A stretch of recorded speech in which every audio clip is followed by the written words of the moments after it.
Hey, what's up, everybody? This is Brian. I'm here with Juan and Mythraeum. Guys, can you What's up? introduce yourselves? I'm Alonzo, play guitars for Mythraeum. I'm Zach. I play guitar for Mythraeum. I'm Ben. I play drums. All right, yeah, and today is Juan's. He's kind of like the intern, you know, but no sexual favors, obviously. Not yet. Yeah. But he's still not getting paid. No. No. But neither do we. Yeah, thanks for joining us, guys. Hey, thanks for having us, man. Yeah, my It's pleasure. always great to be here. So you guys just released a new album. We did. Can you just tell us a little bit about the new album? Yeah, so it's our first album released on the label M Theory Audio. Mhm. It's called Oblivion Aeternam.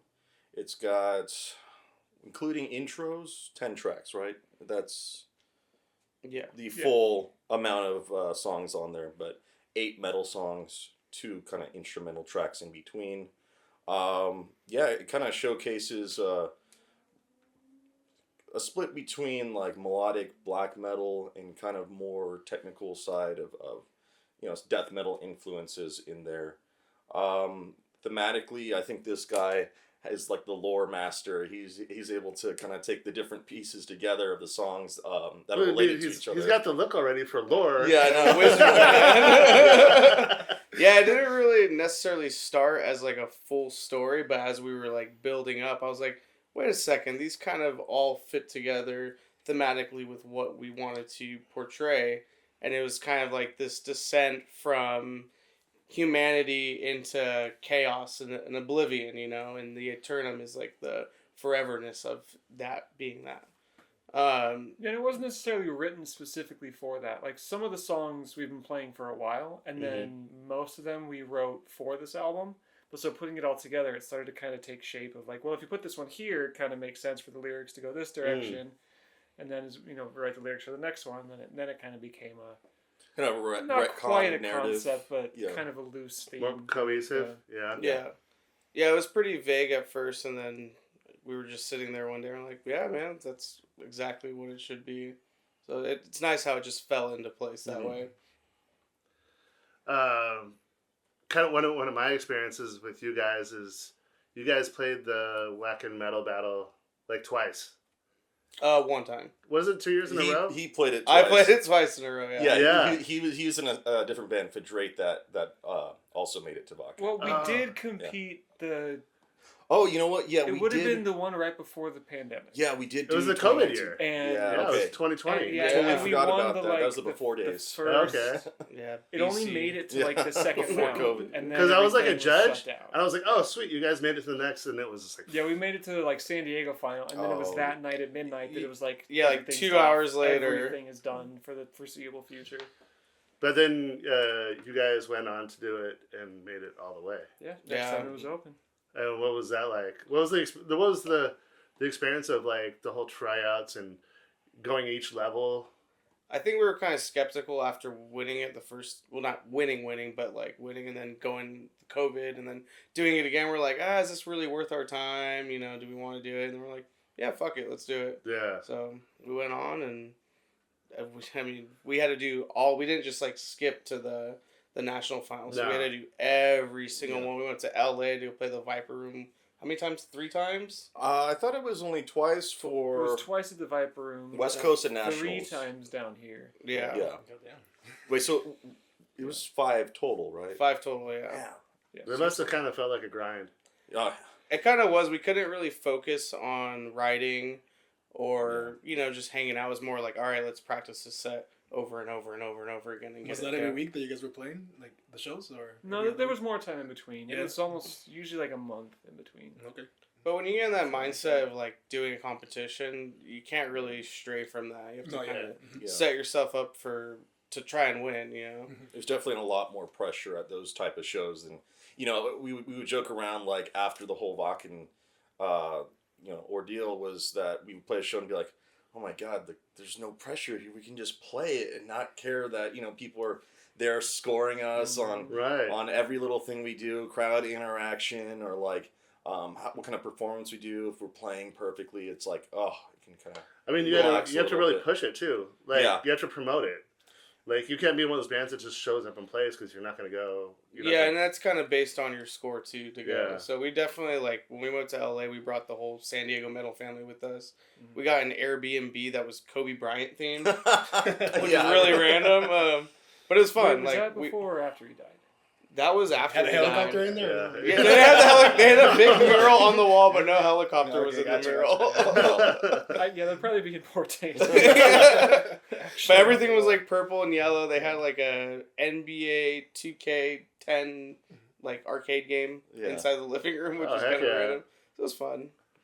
That's cool. And then you guys won the U.S. the whole national. Yeah. And then played over there. What was that like? Played in Germany. It was definitely really interesting because you had this sort of rapport with all the other bands that were part of the metal battle from different countries. So it was like we felt almost like ambassadors from America going to like, oh, hey, Ireland, like, let's hang out and get some drinks together. Or, hey, Australia, like we would have. Oh, like you were flying the flag for U.S. while you were there, huh? Not literally, but yeah. We were all camping in the same area, so like we were hanging out with the guys from Hungary in the battle band. Yeah. And we were hanging out with the guys from Netherlands. the Netherlands. Like, they were great. Week. Yeah. Those guys are rad. Those still guys, talk to them every once in a while. They can drink anyone under the table. It's crazy how much the Dutch drink. Seriously. Oh, wow. But yeah, it was really fun, and like we pretty much made connections with them, and like hopefully we'll make our way back to Europe and play some shows with them. We really like the what was the band from Denmark, that black metal band? Oh, Lamentar. Yeah, Lamentar. They're great. They said anytime you can get back into the area, then we can set up a show together. Yeah. Same with Nephilim in the Netherlands. And one of the guys from the Irish band asked us, like, hey, we're planning on a tour out there sometime. What venue should we look at? What places should we avoid? So all those connections are pretty cool. So, yeah, you make you do some networking, and I can see like camaraderie with the other winners. You're kind of like, you guys made it this far, so did we. Yeah. That's gotta feel kind of cool. I think it was more like after everyone played, everyone can kind of simmer down and like be like, all right, we're here. Like, we're at Wacken. Like, we get to play it. Like, that's the big prize, right? The contest was right at the beginning. Like, we played Wednesday, it was kind of like the pre-Wacken show, actually. Yeah, so the whole all of the battle bands was over before really the like main stuff at Wacken started. Mm-hmm. So we were already done. We were already just hanging out and enjoying other bands and talking to other people, before it really started. So we got to just hang out and do you get to stay the whole time? Yeah. Yep. Yeah, the whole time. Oh, really? That's sick. You guys stayed the whole time? Mm-hmm. Hell yeah. And believe me, being an artist there is like, it's hard to imagine going back there as just a regular patron, because you have so much access to like skip the crowd. Yeah. And there's a lot of people there. I mean, it is. Don't forget the nice bidets that they had. Oh yeah, the bathrooms in the artist village where they had like, catering and food and drinks and stuff, and their bathrooms were pristine. Like it was amazing to be like, oh my god, this bathroom's better than the one I have at home. What the hell? It has like an LED screen and advertising how to use this special high-tech bidet in there. It was really nice to have somewhere to hang out that, like, if there wasn't currently a band on one of the 8 stages that you wanted to see, you just hang at the Artist Village, talk to some other bands, Yeah, and then sit of course, there and then wait. Oh, now in 20 minutes we got another band we want to go see. You would see like other like famous bands like Johan from Amon Amarth. You'd see him walking around, even though Amon Amarth wasn't playing. They were the Guardians of Asgard that year. They were the special secret band that was playing. Yeah. Oh. It was like a reduced, like a miniaturized version of Amon Amarth, if that makes any sense. Like not all the same members? Well, no, it's like the set, it was smaller. So they had like the 2 main stages. What was it, the Faster and the Louder? I think so. Yeah, the Faster and Louder stages, two of the big stages side by side, and they had like this little small middle section, and they popped up at the top. It had to be like 80 feet up. Yeah, it was like all the way up there, and it's just this little small stage that all of a sudden, hey, look, it's all the members from Amon Amarth. There's not the whole extravagant Viking ship set up and everything. It's just kind of a reduced version of Amon Amarth that just kind of made a cool little pop-up guest appearance there. Well, they played the next year, right? So it was kind of like a promo for the the next year. Didn't they play the year after that? Mm-mm. No. Oh. No, it was just Guardians of Just Battle. random. It was just a random occurrence. So you kind of feel spoiled by the band experience. Oh yeah. Yeah. Because there's like little back areas that you can kind of navigate around, and you being able to use those routes to get from place to place because it's big. There's a lot of walking. And for a lot of the festival, we had like backstage access to just the stage we played on. So not the main stage, but either one of the smaller stages that were over off to that side. We could just go watch bands from there. I saw Campfire, Garia, Hate. Yeah, except for Me and the Man. Yeah, well, I mean, that was Nurgle. Nurgle needed his personal space. Oh, wow. Yeah, it was Nurgle's folk country band. It's like okay. bluesy too. Bluesy. Blues folk country. What would you call it? Like devil western, something like that. It's like he wants to be Johnny Cash. Yeah. Kind of. I like David Vincent's going that direction.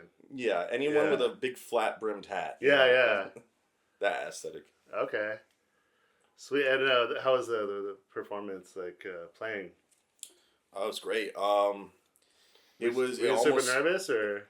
I'd be nervous as fuck. Once we got into just playing, get through half a song. Yeah, I mean, like once you start just playing, like the first notes, I think then you're stop being nervous, or I stopped being nervous right then. Yeah. I had a moment Until of. then. I had a moment this of. guy. I had a moment of. Ruined it all. I had a moment of. Too many beers or what? No, not even that. Like a power cable or. We left. We have my quad cortex, and someone in the room, might have been me or someone else, was rummaging through my bag of stuff, and then my power supply came out of the bag.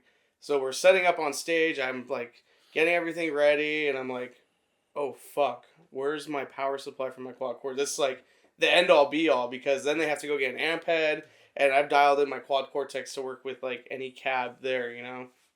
So I'm looking around, and I'm in full corpse paint, all black. And ready to fucking go, and just this one thing. So the green room where we were at was probably like half a mile away, where I knew all my stuff was at. So we had about 20 minutes. So this is also in the hottest summer that Germany has ever had. So far, yeah, at Wacken. So rained. I run back to the green room, like haul ass. Anthony's like, "Where are you going?" I was like, "I gotta go," and then just he was so pissed. He was so pissed. He came out on stage before we play, like just telling me like, "Hey, Zach's gone, so we're gonna play without him." Yeah. So okay, all right. So I run back to the green room. I see gravediggers standing like in the artist village, and they're cheering me on. They're like, "Yeah!" And I get to the green room, grab my power supply. Run back. I'm dripping sweat. Luckily, my corpse paint is somehow still on. I have no idea. I get there. Anthony, like 4 minutes to spare. It takes about like a minute to boot up the quad cortex.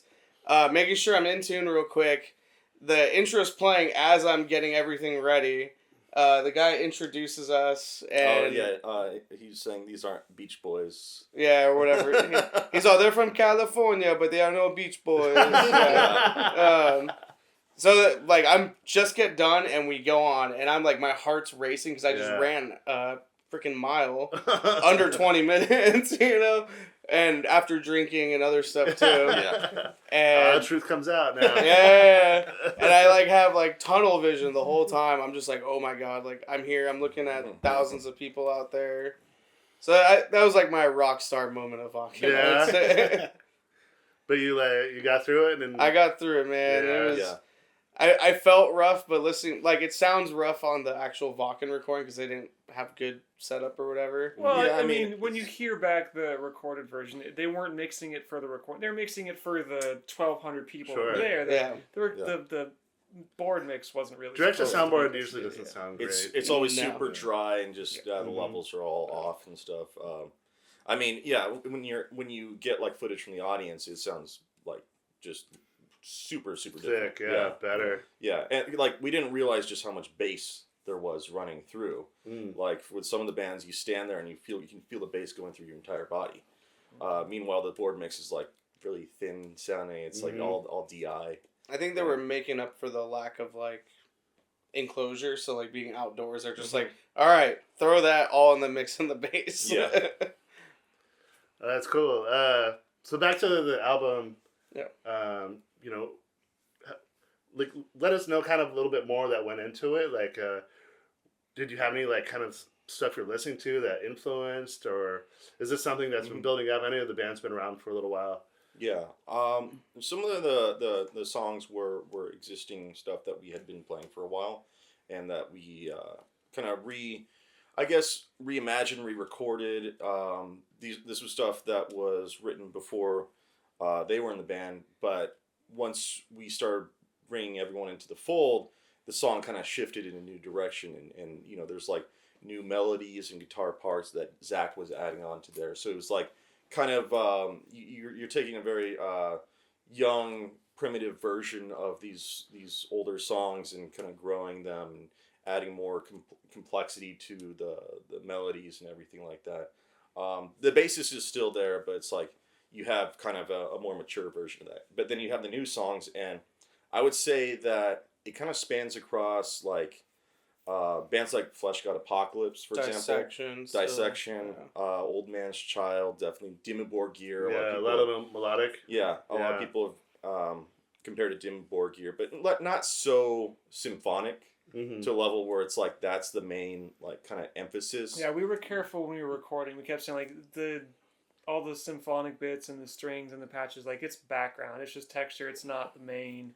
It's not right up front. Yeah. But there is, like, if you were to isolate those synth tracks that Alonzo and I worked on for there's a lot of layers. Weeks and weeks and weeks. I mean, we were just, hey, what if we just add a fucking harpsichord here, you know? Yeah. Okay, that doesn't work. Have it for every song, though. I was listening to it, and not every single one of them. Every single one has it, yeah. There's probably something. Yeah. Some of them, I mean, there's definitely parts where they're more prominent, like the very last song. You know, like kind of as everything else is fading out, all the strings and stuff fade in a lot harder, but for the most part, it's usually in the background. Yeah. Your drumming, I noticed, it's like kind of all over the place, like tempo wise. Oh yeah, it's all. There's some like just brutal fast speed, and then you slow it down too. Is that like just how you like to play, intentional? This has made sense for the songs. I mean, it is kind of nice to have those breaks for the slower parts, but I mean, if I was just doing, you know, as fast blast as I can over the slow parts, it's not going to make any sense. The calm parts are supposed to be calm. Yeah, I think there's a level of baseline ADD for every metal drummer out there, and Ben's is definitely terminal. It's terminal ADD. Like he can't be satisfied with blast beats. He has to throw in like tom hits between the blast beats and stuff. He's like, what if you just put like another beat on top of the blast beat? I've already played this blast beat for 4 repeats, but we have a 5th one where it needs to be more. I'll just add more. But you're still accenting on certain parts though too. That's it adds drama to the It was a lot of metal drummers I know that play in like death metal. Like you try to make them play slow, and that's when it's impossible. That's when they you really see that they're struggling. Like I think we've played without a click. Which show was it? Was that at the Doll Hut? Yeah, it was a Doll Hut. Oh yeah, because everything. Yeah, there was a 5G tower behind us. Yeah, we were getting blasted by 5G radiation. So. So it's like a radio station going on in your ear. Well, no, our click tracks didn't work. So we had you couldn't follow anything. Then. Yeah, we had wireless monitors for our clicks. Yeah. And no, seriously, the 5G tower actually interfered with all of it. Yeah. So your in-ears were no good at all? Nope. We had to ditch it. You had to go with the house monitors? Just they going don't really raw. have house monitors. Yeah. So it's just listening to your. I don't know if you've ever been to the Doll Hut. They call it the world famous Doll Hut, but it's nothing to write home about. Well, apparently, I mean, the inside one might be better. I don't know. Yeah. So they had one sound guy who was also the door guy, and he was doing both stages. And I think he was also bartending. So multitasking. Let me just put it this way. This was supposed to be the day that we were having the hurricane. That was supposed to be the day the hurricane hit. Yeah. Luckily, there wasn't a hurricane. But didn't even we contacted them and said, hey, like, what are you guys gonna do in case it gets really crazy out there? Like, don't worry. we have like a loft that we can put over you guys. We're like, it's supposed to be a hurricane, right? I don't know how much it's gonna blow away. Like just like a little easy tent, up. Yeah, easy up over the stage. Man. We're like, They're all we got you. we have thousands of dollars of equipment on stage here, and there's supposed to be a tropical storm. Oh man, Can we just play inside? They're like, we'll push you guys to a different slot. oh man. You're trying to figure out the times. Like, well, if we play before this time, that's when the rain's supposed to get bad, so it might be okay. Everybody, we took a little break. We needed a beer up. So Mythraeum, tell us a little about like what the plans are for the future with the band. So just writing new material. You just came out with an album. Yeah, we gotta think forward, man. Already. Writing new material, of course, but we definitely want to plan a tour. We had some plans this year for a tour, but there were some hiccups along the way, so we kind of had to push it out. And now we're kind of reorganizing, with other bands and stuff like that. So right now it's to be announced as far as a tour to promote the album. The Probably US one or? Probably be mostly West Coast. Gotcha. Try to go a little bit Midwest too. Yeah. It's sometimes a little bit difficult with everyone's work schedule. Sure, that's the hardest part. Our vocalist, who has the most death metal / not death metal job of being a paramedic, is saving lives, but also watching people die at the same time. His name's Plague on stage, which is the irony. So yeah, we're still in the works with that. Other than that, music video. Hopefully, we'll get the ball rolling on that within the next couple months. As far as getting the production on that, we have the storyboard. We have everything planned. It's just there's a lot involved. Just the Can we logistics say of what getting song it's everyone together on a specific Let's hold day. off on that. Okay. Yeah, let's hold All off right. on that. Everyone's already heard the album. So If you've heard the album, Yeah. put in the comments which song they should make a video for. We can probably say it's one of the newer ones. It's not Yeah. one that we've been playing for a long time. Okay. So It's definitely one of the most ambitious songs out there, and ambitious music videos. Oh, There's- sweet. The budget's gonna be up there. Let me just say, but we want to make it really, really cool. Heck if yeah. we're gonna do it, we're gonna do it. Yeah, We're gonna do it do it. right. Yeah. So the album came out on M Theory Audio, and we were talking about the Wacken Metal Battle. Did you guys winning the U.S. Portion of that, did that get you the record deal, or? that definitely contributed to the fact of us getting the record deal. We tried actually other labels before we went to M Theory, but M Theory was ultimately the one that seemed to have the best contract for us with what we wanted to do at the time that we had. And we were already sitting on material too. Like we had an EP that we were going to release without a record label. And then M Theory was like, no, we'll take that, which is actually on Oblivion Aeternam on the D side of the vinyl. I don't think it's on the CD, so it's only the vinyl just the version. vinyl. Oh, that's cool. So Because the you vinyl's get double. So you get have more two on the- a sides lot more of on the each vinyl. record. Oh, yeah. There's Yeah. 4 sides to it, and then the last side being the EP Halls of Mythraeum, oh, which okay. has Terrestrial Despair, an older version of it, and then a song that wasn't released again. Roots which refused to cling, I think. So you guys already had all that ready to go before the album, the full length? Yeah, pretty much. Yeah. We were ready, set, go to sign and, just kind of move forward after Wacken because, you go there, you play, but then you kind of sit there and ask yourself, what's next? And we didn't know we were gonna win. We kept doing the shows, and we kind of kept talking about it like, well, let's just keep doing them. It's good shows. We get a lot more people that might not hear us otherwise, and Even if we'll lost, just keep going as far as we can, and we'll make it. And then when we lose, we lose. So great. Or if we make it all the way, even better. Yeah, you can't expect to win. Yeah, but we had an EP ready to release that whole time. That we were just kind of like, well, let's see how this goes, and then we'll put it out, win or lose. And then we won. We still put it out. But M3 was willing to put it on their label, even though it was really only 2 extended songs. And what about M3 did you guys like? We liked how kind of forward they were with laying out, hey, this is what we're gonna do for you. This is what we expect from you. Here are some of the other bands that they played, that they signed onto, like Hecate and Throne. I think there was Shadows Fall. Semican's on it. Semican, they're pretty fucking sick. They're like Aztec. Like, the Mexico City. Yeah, the Mexico City band. That they Meat and Potatoes death metal. Yeah. Well, they throw in like Aztec. The Aztec stuff. Yeah, I really like that. That was actually a running joke that I'd have with my friends. Is like, okay, so you have all these European bands with like folk metal. Where's the true Mexican folk metal? That was really cool. And then what was some of the other bands that were on? I mean, I know Empyrean Throne was another kind of localish band that was similar. Malphus is one. Malphus is they're really sick. Hellsot, right? Yeah. Well, yeah, Hellsot's on there. Yeah. But they're both there. I wasn't gonna say that. I got you covered, bro. Yeah, thanks, man. I appreciate it. This is not a paid advertisement.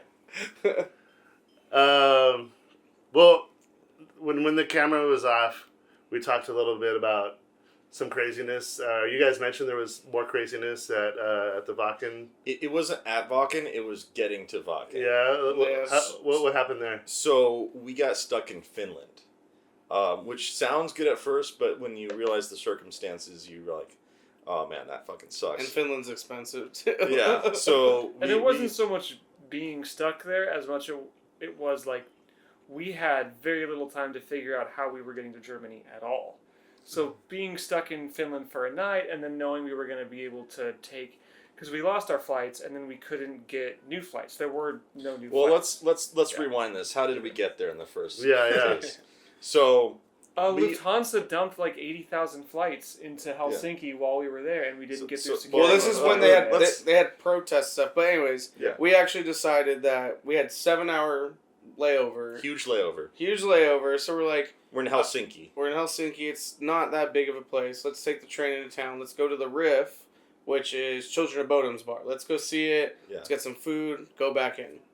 We're like, okay, Finland is the kind of metal capital of the world. There is per capita, yeah. Per capita, most metal bands, most metal culture, pretty much. So we're like, well, we have all this time. Let's go check out Helsinki, the capital of fucking Finland.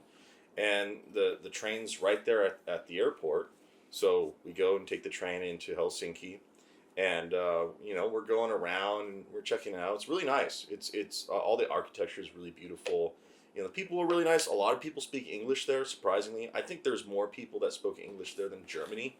It was pretty cool. And then we ended up going to like this Viking restaurant. Do you remember what it was called? It was like super authentic Viking food. But they had like homemade beer that they made in the back and stuff like that, which was cool. That's sick, yeah. I just had like a elk burger, even though they had like all this cool Viking stuff. I was like, burger and fries sounds fine. Yeah, it was cool. Some people came up to us and what were they asking about? Like, oh, can we take your picture? We're trying to help out like troubled youth. Like, is that what we look like? Like, okay, I'll take a picture or whatever, And then we start making our way back. We had probably like an hour and a half, maybe 2 hours. Yeah, because we were being careful. Like, we knew what time we needed to be back there by. And the airport, mind you, the airport was empty. Dead empty when we arrived. No one in there.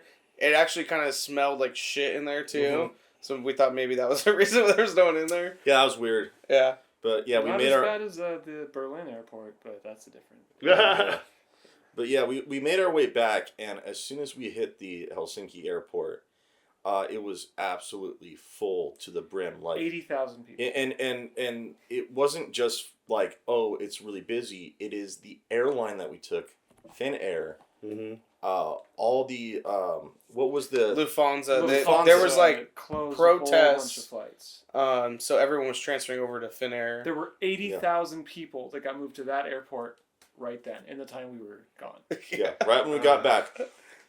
Sidewinding line, just switchbacks the entire fucking floor. Oh my god! And we're like, as soon as we got up there, like, we're fucked. We're like, what do we do? Is there an express lane? We're like trying to figure out if we can work a deal with people working there, if we can skip the line or anything like that. And eventually we just ended up fucking cutting. Like, we just said, fuck it. Like, we're going to be assholes. Sorry. We got to make it. Yeah. And when we got through the security check, they pulled all our bags. Multiple times. Yeah. To Like, go and do a secondary. And I passed everyone. I told them to take my bags just to get forward to go talk to the lady. So that he could like get ahead and just like hold the plane, you know. Yeah. So I was this very, I wouldn't say nice lady. She was actually very stern. That's an understatement completely. But I'm talking to her. I'm like, hey, like we have like 9 pieces of luggage on there. We're in a band. We need to get across this body of water to get to Germany. And she's like, doors are closing. And the doors closed. She waited like another 5 minutes. And like 5 minutes later, they showed up. And they're like, sorry, you can't do it. And they start taking off all our luggage. It took them an hour and a half to take all our luggage on instead of just letting us on. Here. What? It took longer for them to tell us They to filled fuck your seats off. probably already. No. We Yeah. had booked seats with reservations and everything. But they always overbook. I don't know. I think just maybe with the cancellations, maybe. But we had like the actual like 23F and Yeah. So maybe they did, who knows? But they definitely did not allow us on. So we sat in the airport for about 2 to 3 hours trying to figure out. Anthony almost got, well, they don't have TSA there, but whatever. They have a version of it. Whatever Finland's version of TSA, if he kept talking, probably would have been like. He had some choice words. All right. To say that. Yeah. So we sat there for another 2 to 3 hours. They gave us our luggage back. My guitar handle was broken off. They had it taped to the side, like, oh, sorry. And then, they fucked our luggage up. Yeah, there was like 3 pieces of luggage that were broken. Dude, okay, so, yeah, that... They handed us Finnair duct tape and told us good luck, basically. Like, get it taped up. So we sat there duct taping it while trying to find flights. There's like one of those big, suitcases that has a hard plastic shell. The corner was just snapped off. Like, just broken off with the wheel dangling. Oh my god. Yeah. And they're like, oh, well, here's some tape. Way good it luck. just happened. But your instruments survived? Our instruments survived. Yeah. Yes. We brought air tags to make sure that the worst didn't happen. Jeez. Yeah, so we ended up having to stay another night.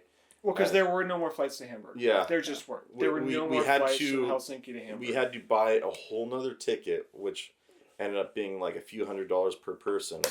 That was like $2,500, I think, total. Total, yeah, between all of us. Bring a credit card with some extra, with some room on it. Yeah. We ended it was up having $2,500 with the hotel. Yeah, and we had to the train get new tickets to Berlin instead of Hamburg. Because somewhere like, fuck it, just get to some city in Germany. We're like, just somewhere on like that continent. Yeah, because then you not could across the sea. Yeah, it's not like we could have taken a train. Yeah. We were actually considering, can we take a train from Finland into Germany? You'd have to go no, so we'd have to far, pass through Russia, which is not a good time. Yeah, they were literally bad timing. They were having the Ukraine protests there. Yeah, we saw like they were having huge like gatherings of people. Fucking like pro-Ukrainian protests. And that's when it was really starting. Yeah, that's when it really kicked off. It was probably like about 6 months after they fucking started the war. And we're just like, yeah, let's not go through Russia. Yeah, no, let's skip that. You ain't coming back. Yeah. So naturally, we just went back to the bar and drank all night. Yeah. Till like 3 a.m, and then it was still like late at night, and it was still like daylight, like at 1. We're like, oh yeah, that was surreal. What the hell? It's like 11 o'clock at night, and the sun's still out. Oh, the midnight sun. Yeah, that's cool. So even then, when we got back, so the next morning, we just did whatever we could in Helsinki that night. Ate breakfast at the hotel. Made sure we made it back to the airport with way more than enough time to get through all the security. And of course, there was no problem. We got, right to the And so what caused that mass amount of people? It was protests from Lufthansa, something with their workers striking. Lufthansa shut down. They canceled like all their flights. A German airline just wasn't. So they were just trying to cause havoc. And Finnair in one day. That they could in our day that we needed to get out. All the days. They said 80,000 people showed up at the Helsinki airport while we were gone. That got switched over to our airline, Finnair. God damn. But then when we arrived in Berlin, we were already running late to our hotel. Because it was the only flight. So we had to be there at 9 p.m.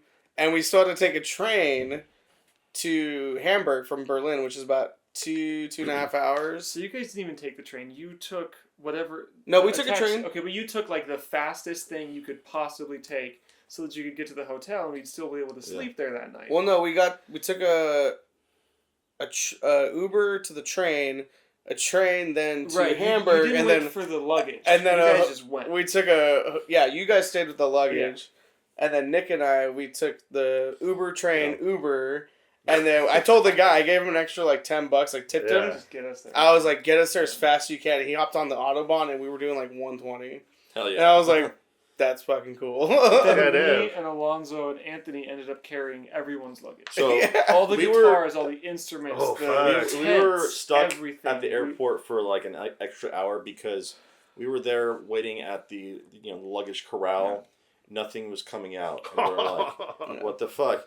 And we go up to like what is it, like baggage services, baggage claim or whatever, like oversized. And we go up, and this guy is like the most hilariously stereotypical angry German guy. That's just like he's losing all his hair. He's all super stressed and stuff. Yeah. And he's like, "What do you want?" And we're like, "Hey man, we haven't seen our luggage come out there." And he's like, "Give me a ticket. Give me a ticket. Let me look. It's over there." And we're like, "What?" It's like oversized. Like, oh, you gotta be fucking There's kidding a different me. carousel for oversized? They just bring it out and put it in the corner. But there's a different carousel for you. And we're like, it's been that the entire time. Oh. We didn't have to wait for this shit, but we still had to wait for some of the other stuff anyway. Like, I mean, we did, but it was a time. lot longer than we needed to, and we're just like, oh fuck, how long has that been just sitting there? Hey, well, while they were waiting, Nick and I, we showed up at the hotel like 5 minutes before like checking in, like it closes, and the receptionist lady, who I thought was very rude on the phone when I was talking to her in Finland. I was like, hey, we're not showing up tonight. We'll be there tomorrow night. She's like, all right, you better be here. Damn. And I was like, all right. So 5 minutes before we get there and we show up, she's like, oh, you must be Zach. I'm like, yes. And then we kind of just like start talking. She's like, oh, you're kind of cool. So while they were waiting, Nick and I, and the chick's name was Margarita, she gave us a tour of the bars and everything around there. So when they arrived, we eventually came back, and then we were out with her till like 6 a.m. Yeah, we were hanging out with her until the sun came up. She was like, "Yeah, let's go to that bar there." Yeah, and then she gave us we a went whole to this kebab shop afterward. Like she was cool. Mr. Charm over here, bro. I guess so. No, but you guys weren't there for when we were like duct taping luggage together so that we could carry like 5. Oh, you mean like backpacks out of like duct tape and shit? So there was like we didn't have enough hands, so we were attaching things with like our belts and shit just to be able to we carry all had the 3 bags pieces we of had. luggage that were like half functional. So we had Finnair the Finnair broken wheel off, taped back on, so it's like you got the shopping cart wheel. That's funny. He had his guitar, which was supposed to be like a very heavy duty guitar case that's supposed to be TSA compliant. The handle snapped off. That one was actually dangerous because there were screws that were shot through still to hold the handle in place. So those were just dangling there. I cut myself probably at least 3 or 4 different times. And then your pedal board, which it's like that black and metal trimmed. It's like a road case. Yeah, road case had the handle backwards. So you have wheels on one side and the handle on the other.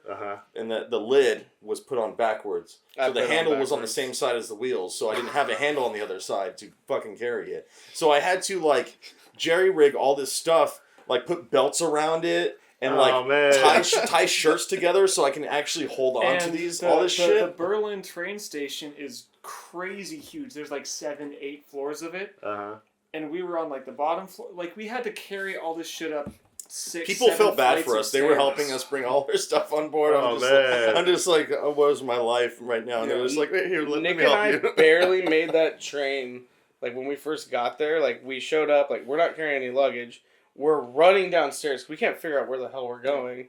We ran in there. We sat down in just a ram spot, and then it took off. We're like, oh. And the other train wasn't going to be until when they arrived. And I was like, dude, we barely made all that happen. Yeah. I guess after all that, does it make the fucking event kind of more memorable? Oh, because it's like the hardship in hindsight is pretty funny, right? It's funny now. At the time, it wasn't. No, it sucked. I mean, once sucked, we got there, everything else was just awesome. Yeah, it was cool afterwards. It was just a great experience. But it's like, you guys are all fucking high five. We fucking did this shit. Yeah. Well, the crazy thing is, we were not alone in most of that. Like, almost every band we talked to had some other horror story about getting there. Even the people from Europe, from somewhere that was close by, had trouble getting there. Or, like, the band from Australia or something. They were telling us about they had a really hard time, too. Even, like, because my buddy Colin, who's in your other band, does sound for cow decapitation, and they were there. And they had shit that was just... That made our experience look difficult. Not so bad. when we ran into Caldecap and we're like, oh man, you guys are haggard. you guys are running some real tough shit. Not only that, their trailer, which for musical equipment, the trailer hitch broke. They couldn't reconnect it. But it wasn't even a real trailer. It was like a farm trailer to put hay in. They got like this. So it wasn't even... they got like Slavic farm equipment, and it had like a wooden bottom, and the entire exterior was just like plastic sheeting that they tied together. I'm like, dude, like you have thousands and thousands of dollars. That must have been like 3 a.m. We were trying to help them. Yeah. Like load gear up and everything. It was like, what's up, guys? They had like a pin that broke that wouldn't connect the trailer to the van or anything. Like, and then they had to take it back to the airport pretty much. They're just because they had to be somewhere the next day. For Colin said they missed that. They had to be like in Romania or some shit. So they're going back to Romania, I guess, in like a month or two. Like a makeup show? To make up for it, yeah. So. Well, I remember even before... Because their tour started earlier than Wacken. Like, Wacken was just one stop on their tour. And they were posting about other airline issues and having to, like, fight with the people in the whatever airports. Like, no, we have Apple tags, like, air tags on our stuff. We know it's in that warehouse. Like, we've been here for 3 days. Let us go get our gear. And then finally, all right, just go get it. Fine. Like, and it wasn't even, and it wasn't just them. Like, it was every single band we talked to had some shit like that just to get there and play their stuff. Oh, and then on the way back. Oh yeah, we barely made it home. You weren't there with us though. Yeah, you guys were fine. Me and Anthony barely made it. Right, well, because you had fucking work the next day. No, they canceled all our flights because they didn't know where we were. They canceled all our flights. So it took me screaming at tech support for like 3 hours at 4 a.m. I had to like, no, you need to turn our tickets back on. Like we're at the airport. And then, yeah. Dude, they turned your tickets off? Yeah, because we missed our earlier flight. Your incoming flight? Didn't know what our status was. Oh, yeah. Our statuses were here. Let us all the chain of the different tickets of the itinerary got fucked up. Yeah. And I mean, how you're supposed to like know that happens? Well, now I know that you went through it, but you just don't. They just tell you, "Fuck you." So you gotta plan like a lot of time around this stuff. It seems like one thing that I took from that year, with Mythraeum and then my travels to other places to play festivals, I learned from that experience. Oh yeah, you guys probably knew what you were doing. Hellsot was pretty seamless, like going to England. Then Fadrate at Wacken last year was like nothing wrong at all. So minus rain, that was the only thing, which slowed everything down, but it was okay. Yeah, don't forget your power supply. Yeah, no, that's actually strapped down on my pedal board now because of that experience. Physically, he cannot have it, or not have it. Yeah, exactly. And I have a backup for it too. Hell yeah, there you go. I'm just gonna have to hide one in my butt. Just oh yeah, the old prison wallet. Dude? Yeah, prison wallet. Yeah. I got you. Well, guys, we're about out of time. Okay. But you guys are welcome to come stay and drink, but I'll turn the camera off so they're not watching, and it's it's going to get a little probably like the conversation will get a little crazier, but but I do appreciate all you guys for coming out and hanging out with us. It means a lot, and I appreciate what you guys do. We appreciate you, man. I used to go to all the Mel swap meets back when it was like in a parking lot. So. I appreciate it. All right, guys. Cheers. And good luck to you. Oh yeah. I Gary. Cheers. All right, everybody, check out Mythraeum's new album and Oblivion Aeternam out on M Theory Audio. Yep, and it's on all streaming services. Every streaming service. We have vinyl. You want the vinyl because you get the extra. Yeah, get the vinyl. It's got extra songs on there. All right. For Brian and Juan, please subscribe. All right, out. Thanks. All right. Good job, guys. Thanks, man. And thanks for having us. Yeah. Of course, anytime. Do you have a bathroom or anything? No. All right. I'll use your bathroom.